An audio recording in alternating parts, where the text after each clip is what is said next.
wall's getting pretty thin. You don't pull the handle until the picture is ready.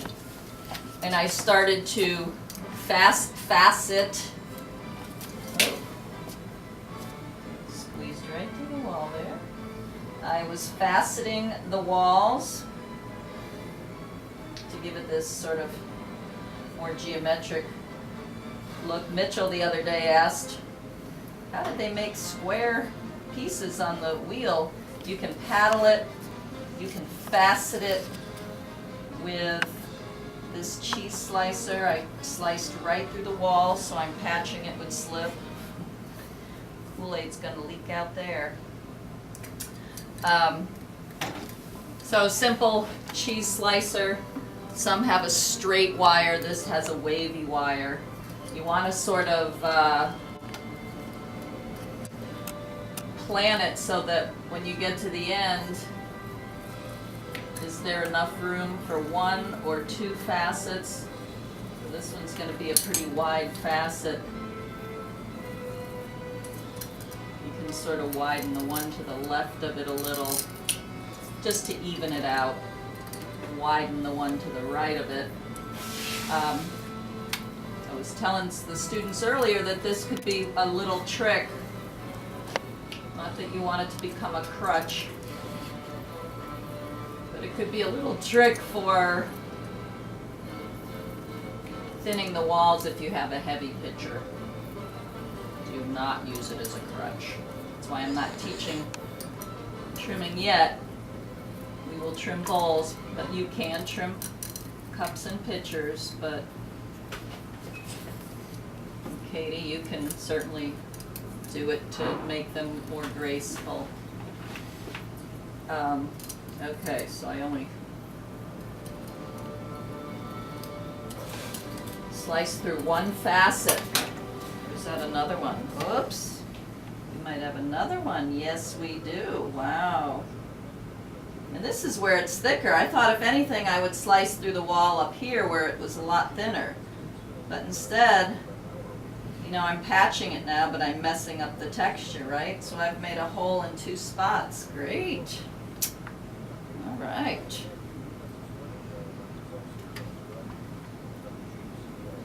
Okay, we'll see if that mends. Okay, so pulling a handle, obviously for a larger piece, you have a larger handle. You know, our handles for our mugs, very thin, small. Remember, you're checking the width, the thickness this way, and the width this way. Thickness, width. Larger forms, just get a wider and thicker handle. That's all. Pull your handles, put them on newspaper or paper towel.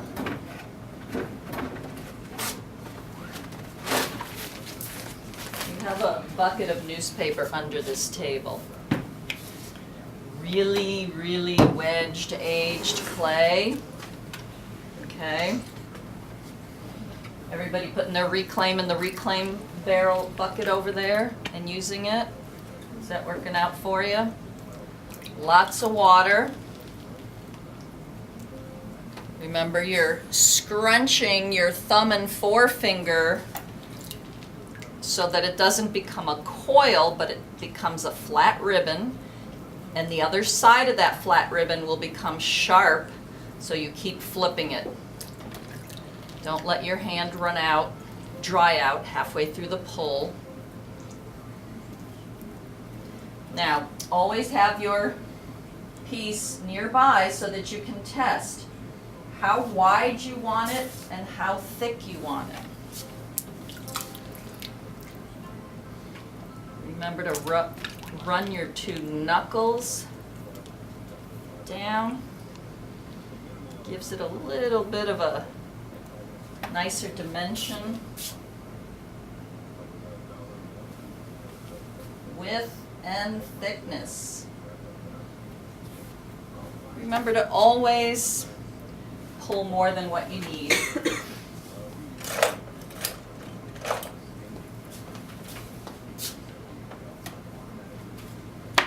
Oh, okay.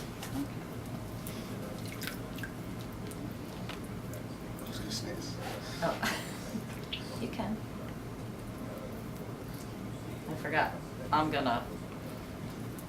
For the mugs, we learned how to attach the handle on the side of the wall. For this, we'll attach it to the lip of the vessel, so that'll be just a little bit of a different approach, which means you want to keep the top part a little thicker.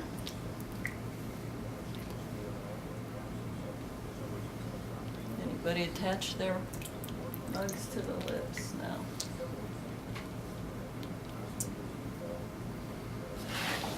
Okay. So, you can't possibly be pulling handles for pieces that are across the room or under plastic. You have to have it nearby.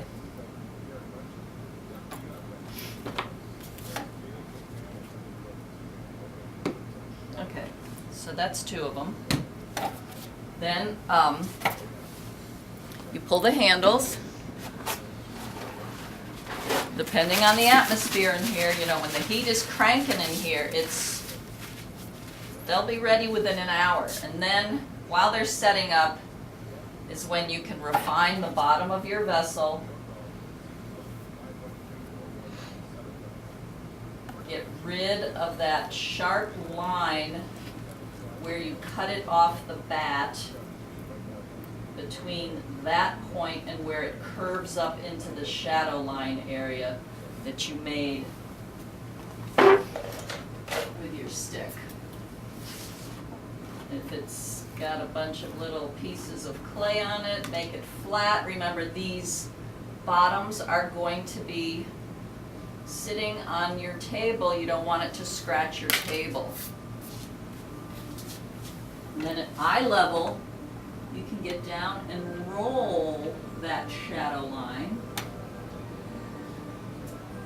to further make that nice curve.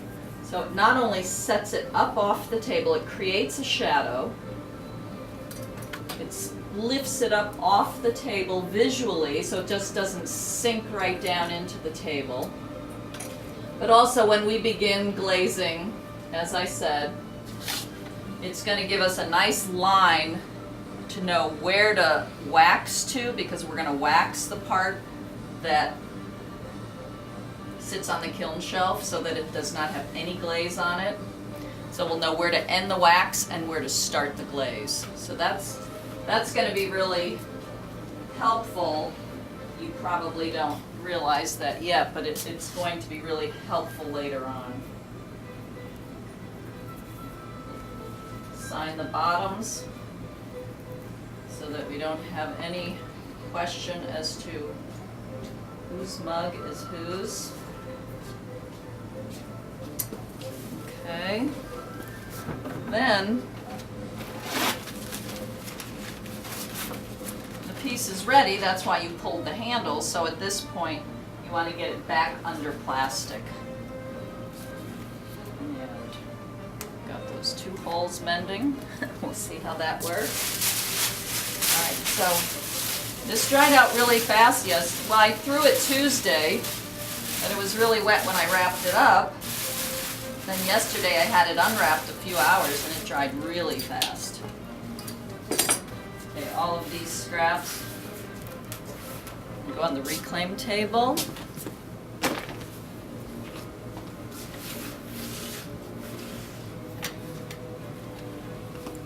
And let these handles set up, and we'll talk about mugs.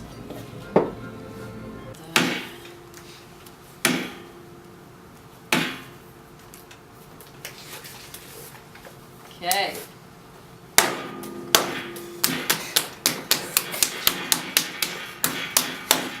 Pat it down. Whoops. Throw your tools around. Oh, it's your Kroger Plus card. They make some good, ribs. Now, Robin Hopper, the author of your textbook, he is Mr. Functional. And it seems like pictures are his forte. So you really need to read the section. Some warm water feels good. It's on your syllabus. What parts of the textbook apply to pitchers and pouring implements? Stiff clay. So if the clay in the barrels is stiff, you know, we need to lay wet towels on them.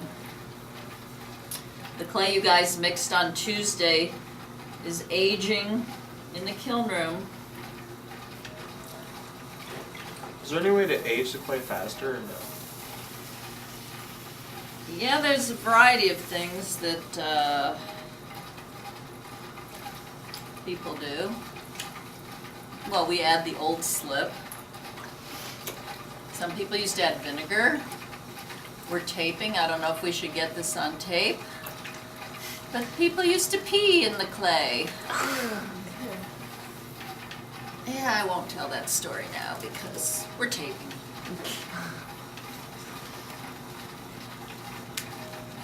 At least it's technically sterile. What? Urine's sterile. Yeah. But by adding that old slip, that really helps. And letting it sit longer, so, you know, you never want to go, if it's a Thursday and you know we have to go till Tuesday, you know, you want to make sure we mix clay, but of course on demo and crit days we don't have time, so we want to stay ahead of it. With, you know, of course with 9 of you, you're going through it fast. Okay, so my point was that this clay is a little stiff, and when I was checking the clay that you mixed on Tuesday, it was nice and soft, but the other barrel in there was really stiff, so I put a wet towel on it. We need to really check it. So the process of coning is helping you to center this mass of clay. You've been practicing coning now for 4 weeks, and it's helping you to center it. Keeping your bat clean allows you to know where to put this part of your hand. Grab it. My elbows are anchored on my legs. I'm squeezing it up into a column. And I'm pushing it down with my left hand, in with my right to prevent that mushroom cloud. So I've coned it several times. Now I'm going to just push it down, again, down with my left, in with my right. My hands might be situated differently. According to the amount of clay, your hands are situated differently if you've got 1 pound, 2 pounds, 3 pounds. This is a little over 4 pounds. But nevertheless, I'm still applying pressure down with my left, in with my right, down with my left. And then I do this to get the hockey puck shape. Still, my left hand's pushing down. My right hand, the fingers are pulling in.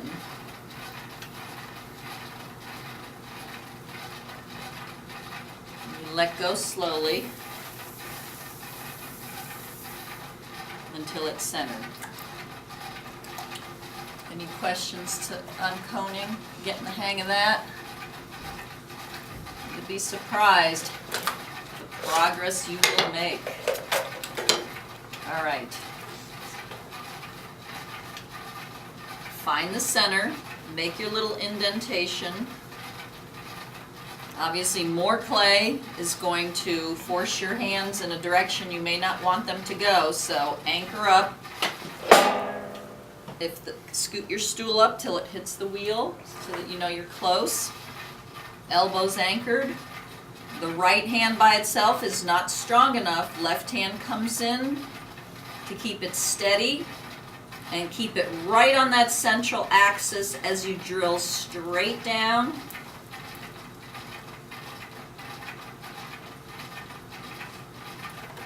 Now I've got this big mountain of clay here. You know, it helps to wedge your clay. I feel a really big air bubble. Stab it, try Ready? Pop the air bubble, it takes multiple stabs. Oh, if you get a little piece of clay like that, little ridge, compress it down immediately to blend it into the rest of it so you don't lose it. You've wedged this amount of clay, you want to use as much of it as possible. You've opened it up. I stabbed the air bubbles, but did I test the thickness? Pretty thin. Okay, now we're going to open it up, make the floor. Now another way to get the clay out of the corners is to open it up wider than you might think you want the base to be. We can reduce that diameter later. Pulling it straight towards you, straight towards your lap or the 6 on a clock. Right hand's doing the pulling, left hand comes in to help it. To make your donut, you're basically making a donut. Let go slowly. Now, how'd you not get the bat to like throw it off center? Well, some bats are thicker than others. What happens is over the years, these holes slowly erode. They don't erode that fast because this is a pretty hard plastic. But if the holes erode a little bit, then you might hear a clicking. But it's a little hard to explain. If you keep your hands steady,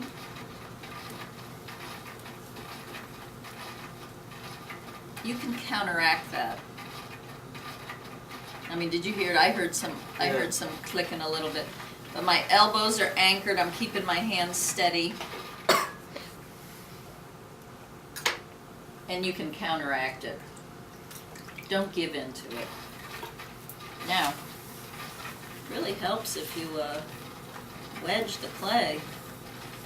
You don't have these nasty air bubbles that I keep feeling.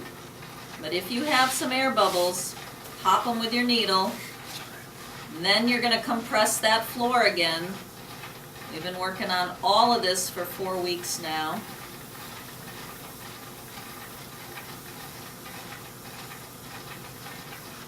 Again, you're working in the lower right-hand quadrant, or if it were a clock, between the 3 and the 6. You don't go above the 3, you don't go to the left of the 6.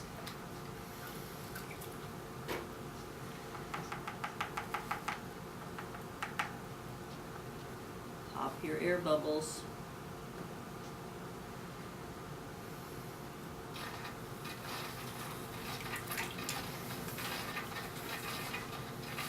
So I've opened it, perhaps a little wider than I want my pitcher base to be, but that helps me get the clay out of the corners. So more clay means a bigger floor, means maybe a little more compressing. Back and forth, you're pushing down on the high points, easing up on the low points. Then when you get it to be fairly flat, you're going back and forth, compressing those clay particles to avoid little, excuse me, to avoid little S cracks. You're also flattening it for good craftsmanship and flattening it for easier cleaning, which is all part of the function. Back and forth along the radius of this circle. Back and forth along the radius of the circle. Compressing it, flattening it, smoothing it.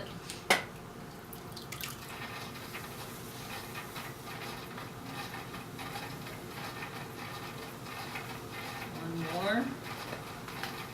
And that should do it.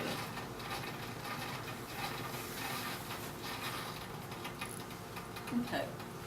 Now I never make my wedge on the outside for the first pull.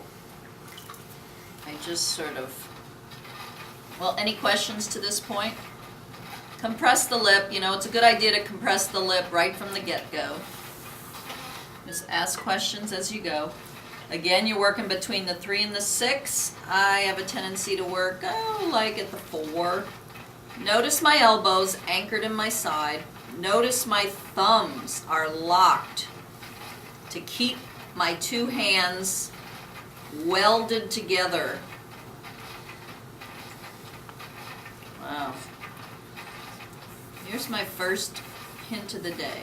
Wedge your play. It looked like it was wedged. Apparently it wasn't.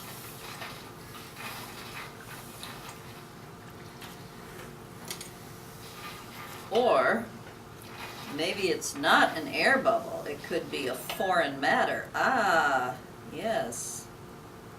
I feel something in there.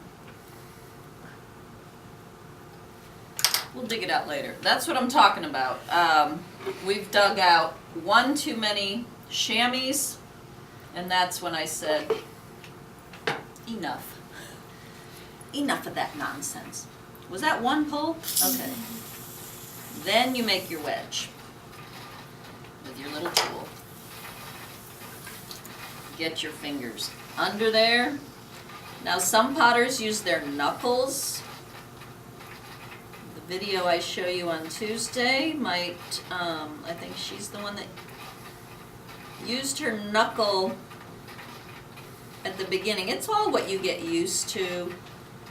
You know, she was saying she can get more clay up if she uses her knuckle.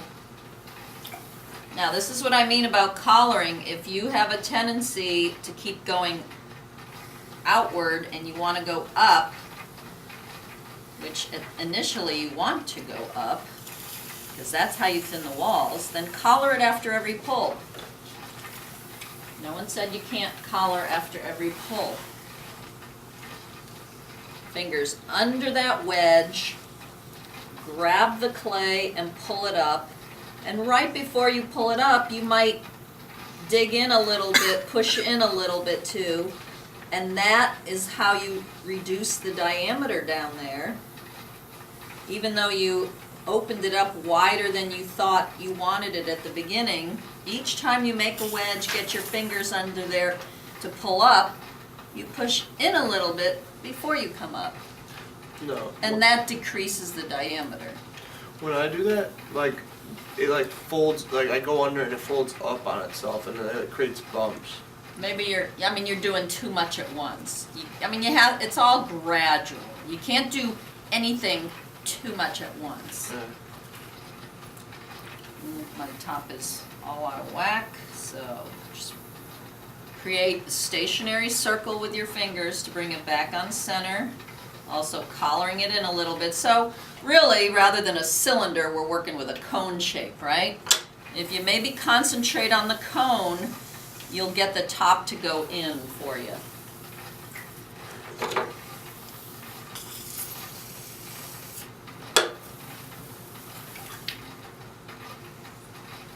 Under that wedge, not dig in, but sort of push in a little bit before you come up. Come up slowly and gradually. You're working the clay. You're not swiping it and wiping it. You see a lot of beginners, they're doing a lot of swiping and wiping. What?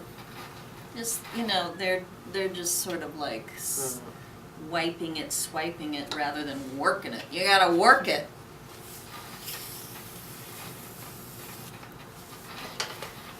Don't leave any puddles in here because then the clay absorbs that water and it gets wet and it will collapse on you.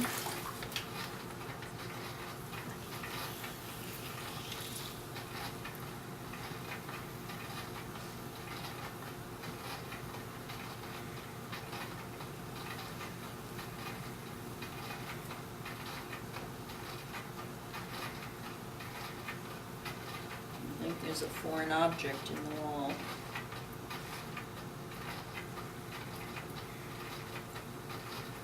A UFO.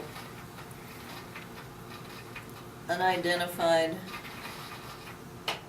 foreign object. I found like a piece of plastic in mine the other day. Yeah.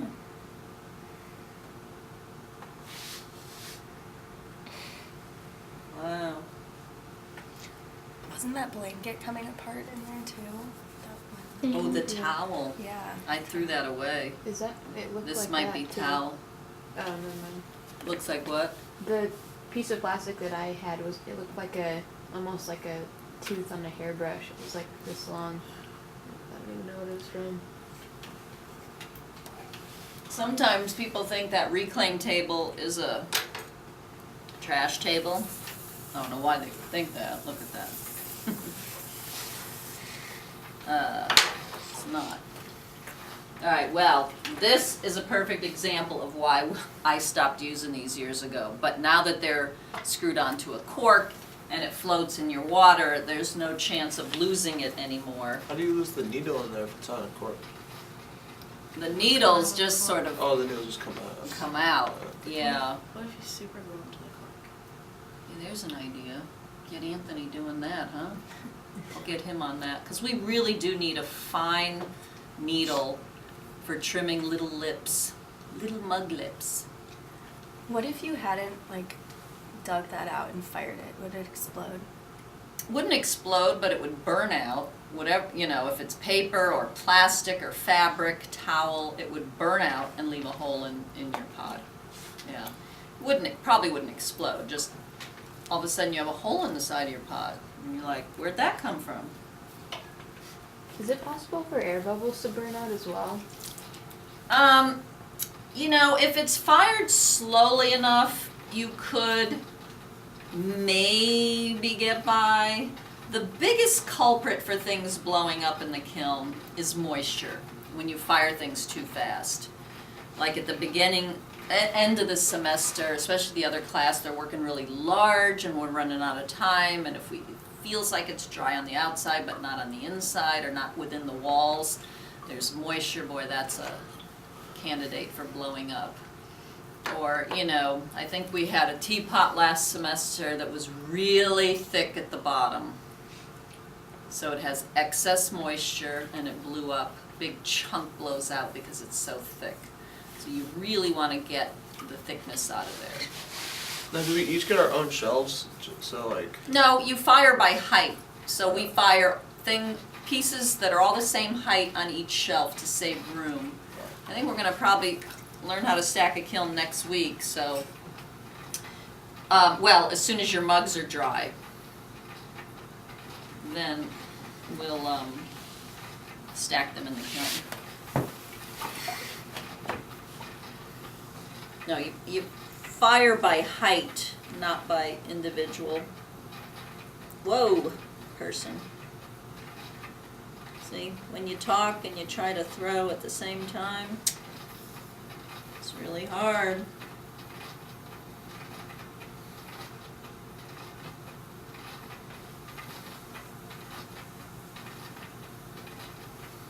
So I have to remind myself, like I said, to sort of look down the wall more than working this way too much. Okay? Look down the wall.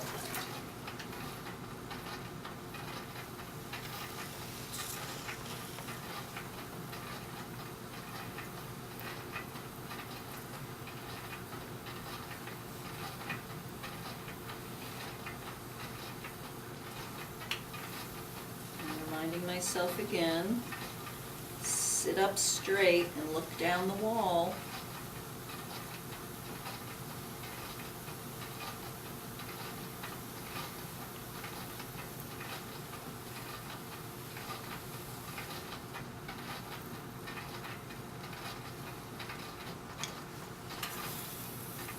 This wheel is still chirping, isn't it? Alright, so obviously the more clay you have, the more you've got to thin. This is where that object is. Once you think the walls, I'm feeling for the walls. Once you think they're thin enough, you can start shaping. Okay? Pull your sleeves up. Alright, let's see. One more pull maybe? And the wall thickness should obviously be different, right, depending on the form The wall what? thickness. Well, you're aiming for equal wall thickness all the way through. Well, I mean, like for mugs, it's obviously like thinner than this. Oh, you mean overall thickness? Yeah. Well, no, again, because even though it's bigger, the walls want it should to be- still be thin, yeah. Now, inherently, it might be thicker just because it's more clay and it's harder to manipulate 4 pounds than it is 1 pound. But no, really, you're always aiming for less than 1/4 of an inch. I mean, you know, sure, the gigantic pots are probably gonna be thicker just because To it's, support it. yeah, but.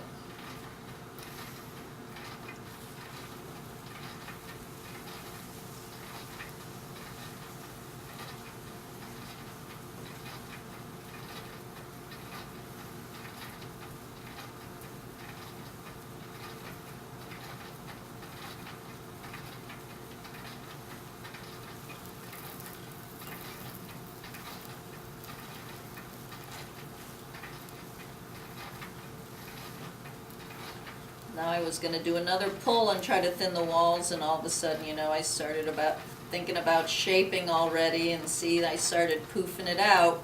If you do that too early, then you're gonna be committed to a certain shape, but see, you get carried away, and you get yourself in trouble.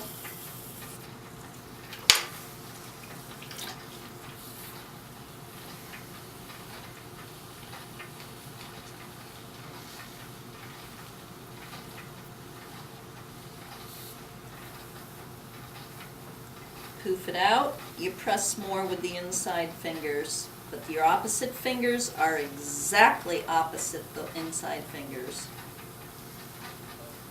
You want to make the form go in, press harder with the outside fingers.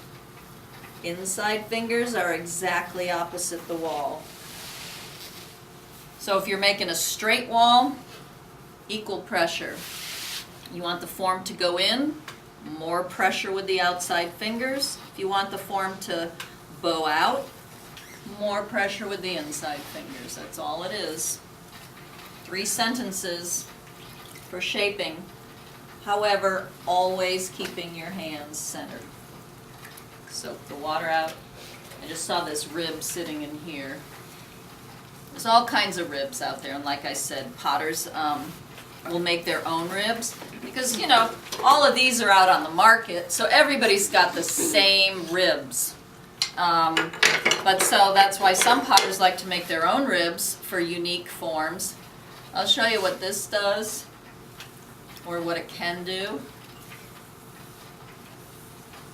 Since I've got this clunky old wide bottom down here, press against it. I've got fingers on the inside, pushing against that rib to create that base. That's what that does. What do you think? Wow, it looks like I know what I'm doing, doesn't it? Ribs. Now, you know what you can do? You can take your old Kroger Plus card, you can trace my rib and make your own. Don't tell anybody though. Alright, now what are we doing with this?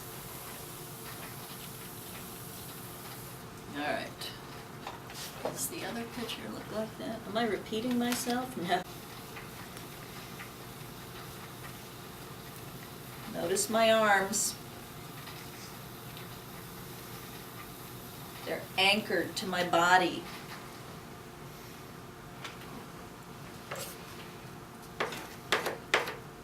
Now, sometimes, we haven't used this yet, the stick with the longer slope can come in here and refine that shadow line down there. And get rid of some of the clay that's hanging around on the bat so that I can see what kind of bottom I have going on down here. It's really important.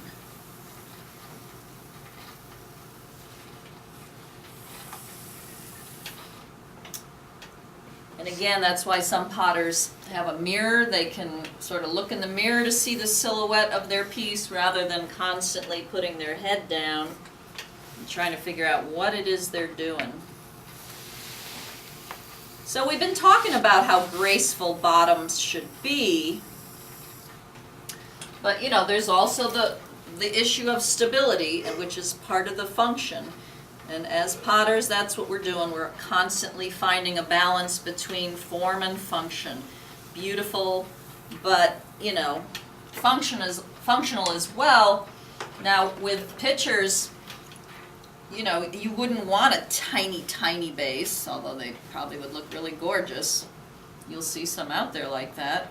I mean, they have to be stable. You know, they're going to be holding liquid. They're going to be going on and off a table, in and out of a refrigerator, perhaps. You know, you want them to be stable, and same with mugs. All right, so another thing you can do with the ribs, well, we already demonstrated how they would get rid of the finger marks, right? If you wanted a smooth surface, oh, we were going to demonstrate the white slip on this one, weren't we? All right, we'll do that. Do you want me to grab it? Yeah, in a minute. So, if you want to get rid of all those finger marks, depending on what kind of design you're doing, now you know you have a better idea what you're doing. You've been texturing your cylinders for 2 weeks, texturing mugs for 2 weeks, so you know, you have to know whether you're going to what kind of texture you're going to do. So do I want a smooth surface? Do I want to keep those finger rings? Maybe, you know, a lot of times I keep the finger rings from here up and I do something else from here down. Now I've got this little line here that's sort of half there, half not there. Does it belong there? What's going on here? What are you doing? Yeah, we got to get rid of that. You have to talk to your pots too, okay? They like to be talked to.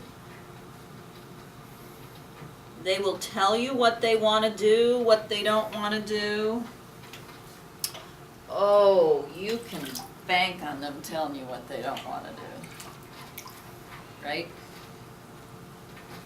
Who's not talking to their pots in here, huh?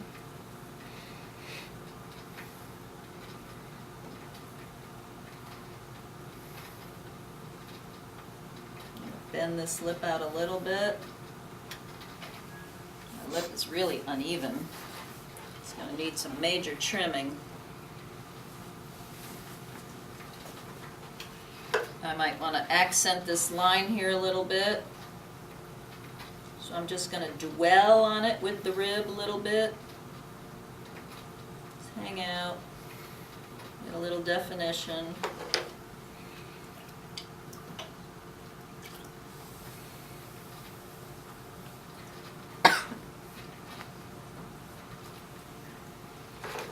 Again, refine that shadow line.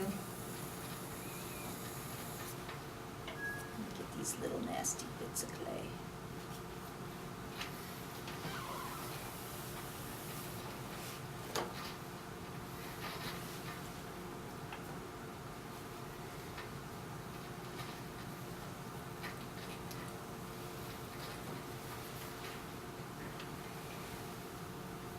What do you think? Time to trim that lip. Well, since I gave away my needle too, and we're down to one.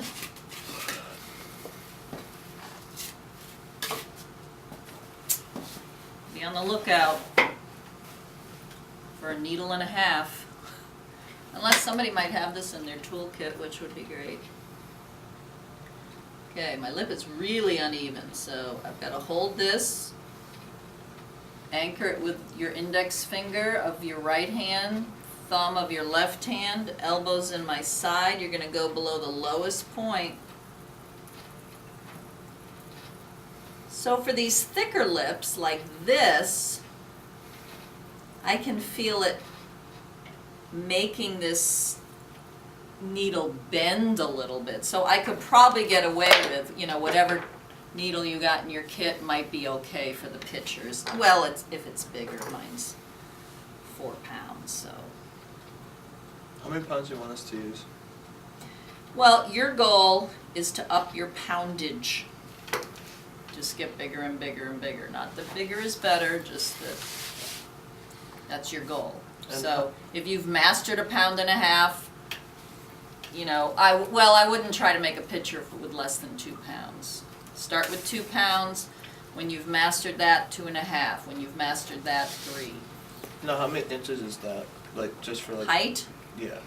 I'm just trying to think of midterms. Thinking the midterm, yeah. We usually have a ruler hanging here. Get one of the big ones. Sure, and then maybe, Mitchell, you wanna go get that white slip now? Hopefully, get the, spatula and the brush with it, please. Thank you, Katie.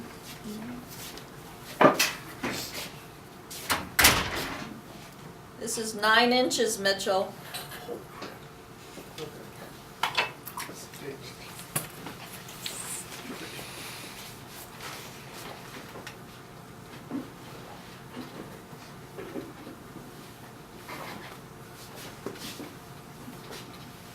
Still uneven, isn't it?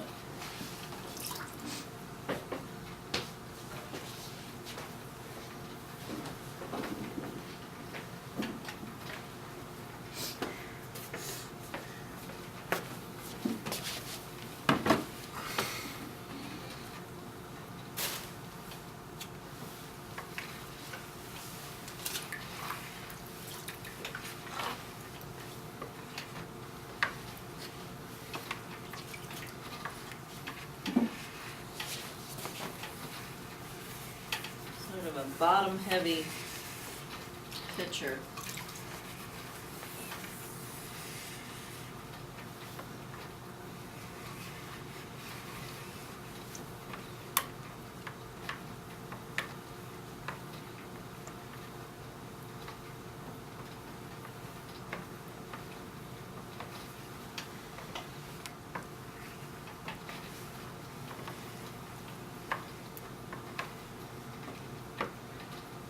Alright, so it's a little off center.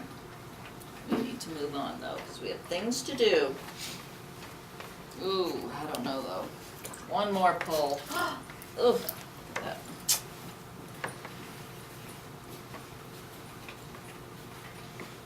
So, you know, if you start to get this really thin and really wet, you know, I've had these collapse on me before.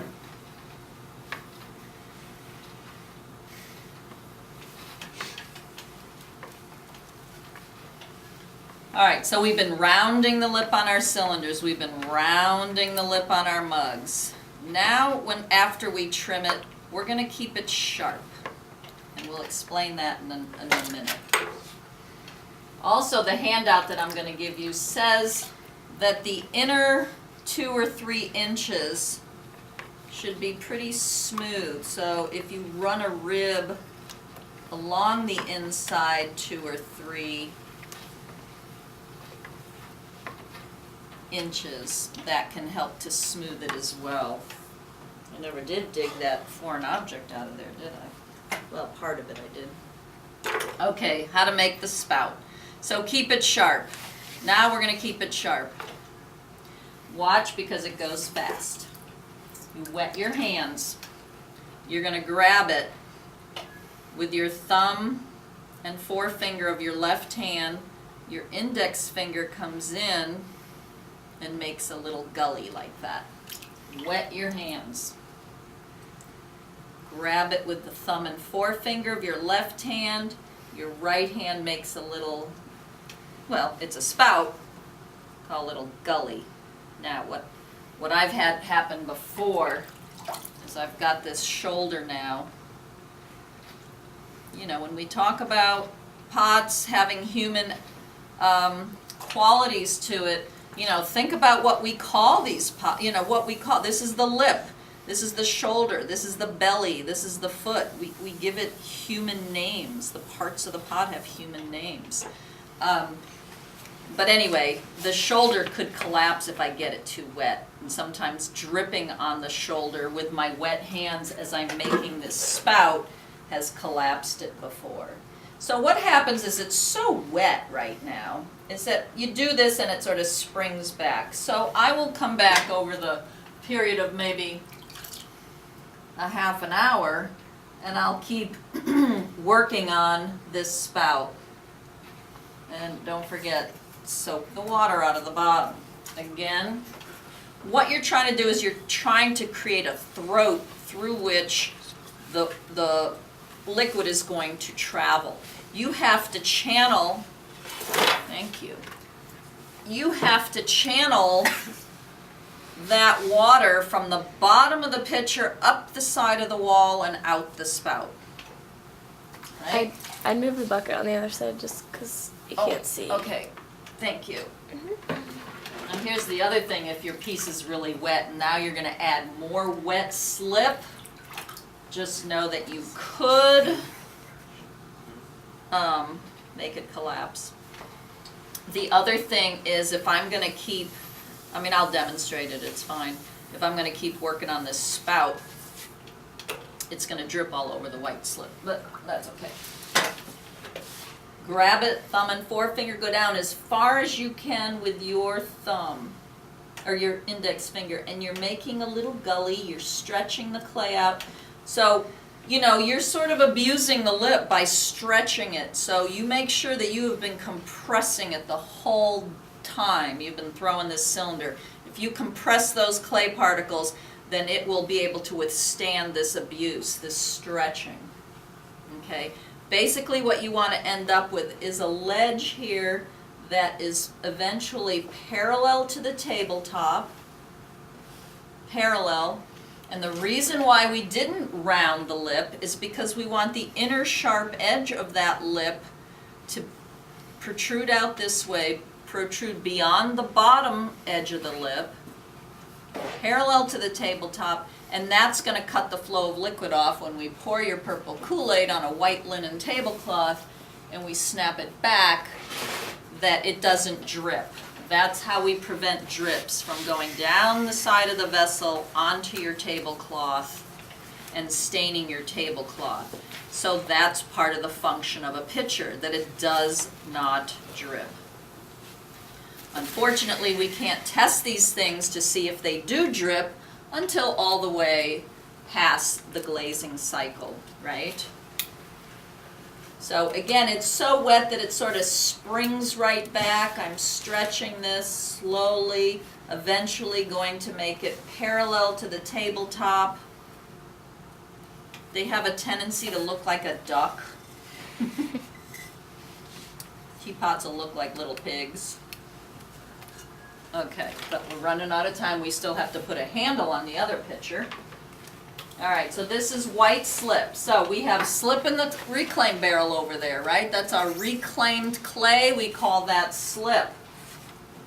We also have colored slips, but this is just white. We have black, we have brown, we have red. And potters use it as decoration. Now putting white slip over a dark brown body sometimes takes a lot of coats. It's a lot easier to do it while it's on the wheel like this because you can just spin it, or we use those banding wheels. Well, now what does this do? This essentially makes it a white clay body. It's, you know, slip is liquid clay. It's not a glaze, it's just liquid clay. So by coating your piece with it, you know, sometimes people say, I want to work with white clay. Well, you essentially have white clay now. You've just coated this with white slip. But what happens is, again, you might have to let it dry in between coats, and then you can come back and put more on. There's a potter, Stephen Hill, you should Google him. He does all kinds of decorations with the slip by just making it really thick and swirling it around on his vessels to, there's a little bit on that picture over there. Swirling it around and making it part of the texture. So again, you know, I'm not letting it dry in between, but it does really need to dry before you can put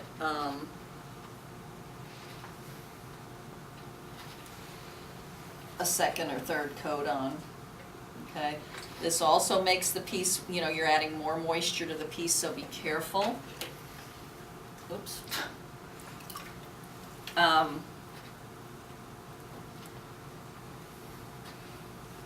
So if I go to refine this spout, I'm going to be dripping all over that, but then I can coat it. But the other thing, you know, potters put, you know, now you can carve through it. So for instance, that design you did that I thought should go deeper and wider, if you carved through that, you'd get that two-tone effect of the dark clay body and the white slip on the raised areas, which is another reason why potters use paint slip on. So to carve through it.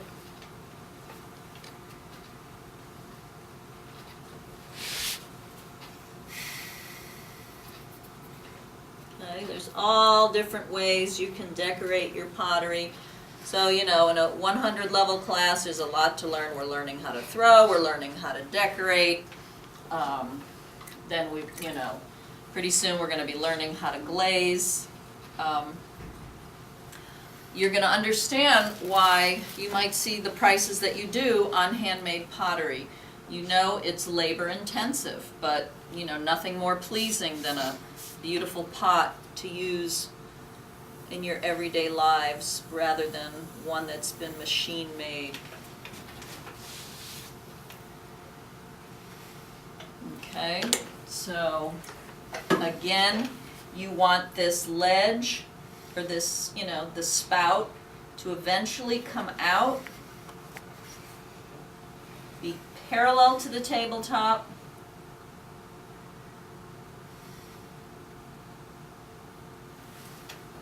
and that sharp inner edge of the lip protrude beyond the bottom part of the lip to cut the flow of liquid off. Okay? Questions?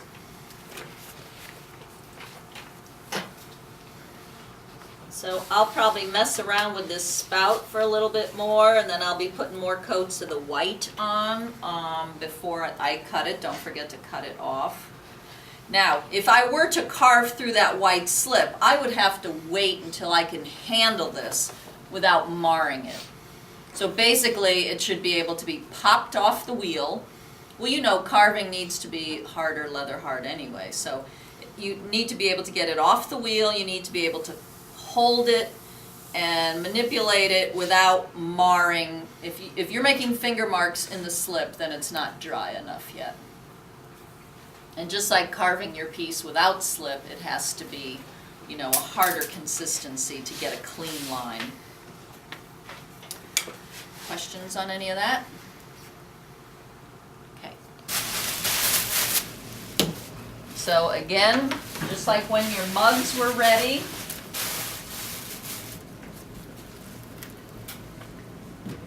you pull the handles. Well, when your pitchers are ready, you pull the handles.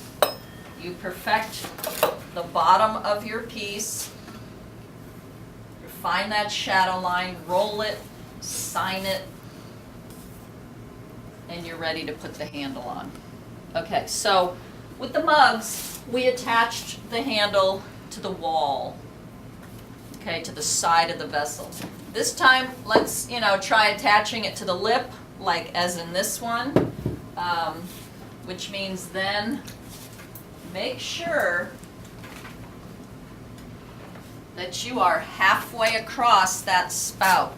You know, you could lay a little straight edge across it, paintbrush, whatever. You get the halfway mark. Okay, then we put slip on it. See if there's enough slip in the bottom here. Some slip over here.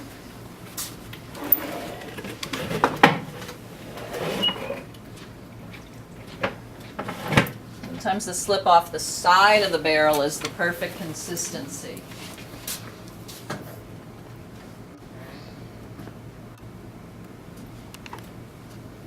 Do we just slip or do we slip and score? Slip and score. Now, I just had the needle cork with the multiple needles in there, it rolled away. What's it doing over there? Okay, so this did have 4 needles in it. Down to 3. Ooh, but there's a new tool that the other ceramic store is selling. Let me run and get it.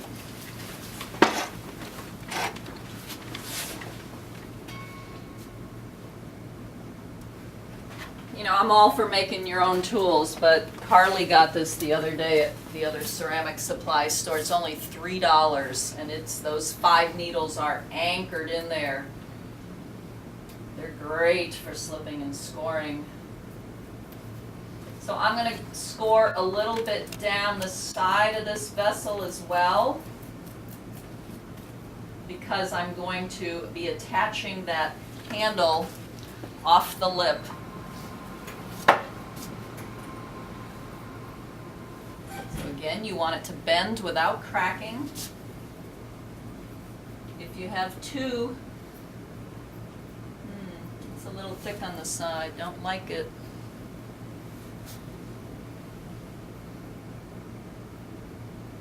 Okay. Because I'm going over the lip, I like to cut a little V shape out of here. And I'll tell you what, these cheese slicers are also great for cutting, not only faceting the sides, but great for cutting. I think of this as sort of a snake mouth. The mouth of a snake. It's going to come and bite the lip of your pot. Now make sure you are exactly opposite the spout. If you're looking off to one side, it's going to be crooked.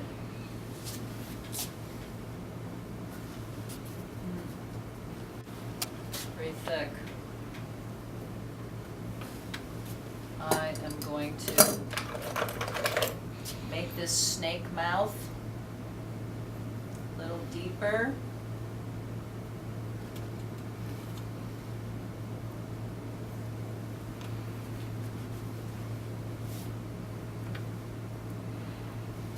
Slip, a little more scoring.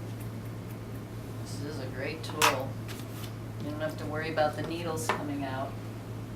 All right, bite the lip. Handle comes in, bites the lip of your pitcher. And because of the V, you've got clay then to spread on the outside of the pitcher as well as the inside. If the handle cracked on you, you waited too long. If it's just flopping, you didn't wait long enough. So, the space between the pitcher and the handle is crucial. For both aesthetic reasons, is it unified aesthetically?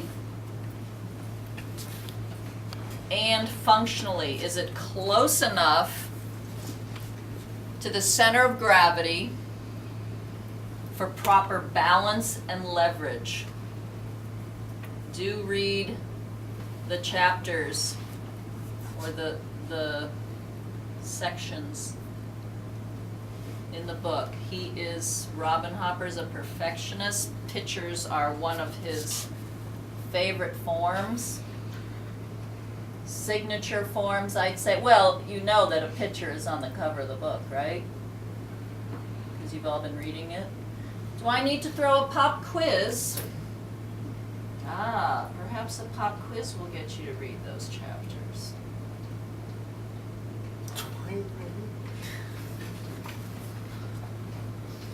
Katie laughs.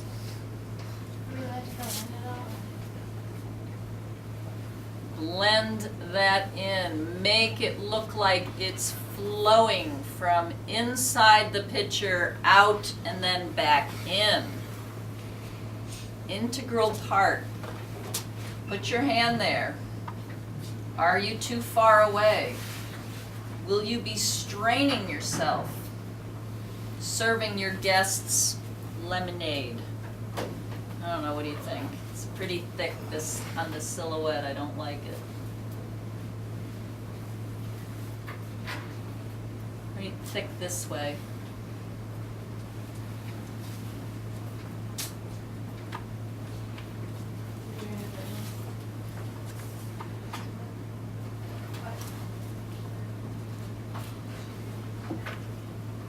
No, like there was someone taking a video of stuff. I remember. Mark where you're going to attach it. Move the handle, slip and score it. Get back.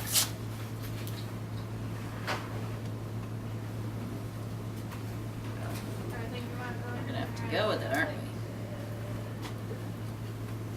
You have to decide, how are you going to, are you gonna blend that in completely, or are you gonna make some kind of decorative motif, like some of you have on your mugs? That's the decision you have to make. Then, you know, you get that initial handle on there and it's holding, then you can come in and refine it. I've gotta refine the top here as it comes down and joins the lip of the pitcher.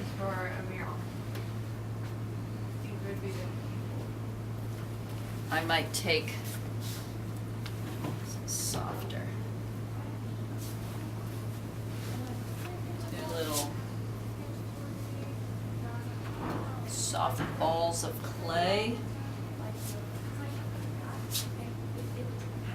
And attach them at the top. Some people make thumb rests.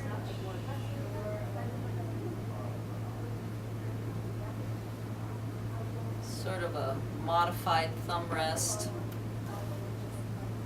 Blend that handle in as we drew on the board before about blending the handle into the wall of the mug. Same principles apply.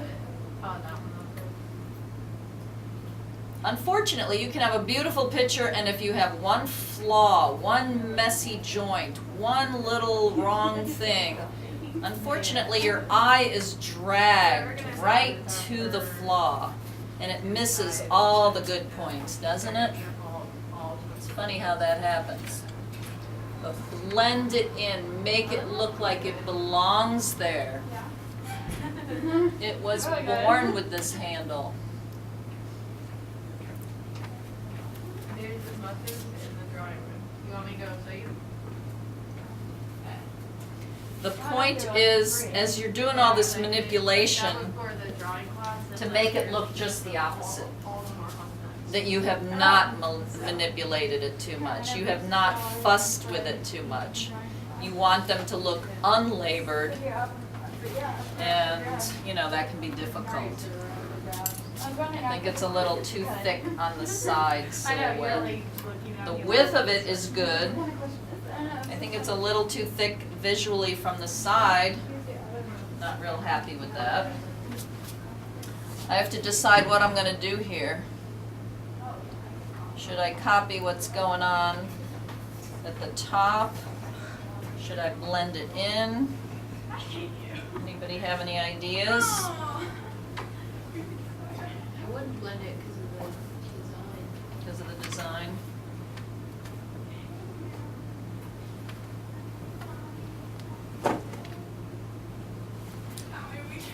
Because of the design. I've got the wall so thin now because of the carving, I just crushed it in a little bit. So I've got to do something to this, don't I?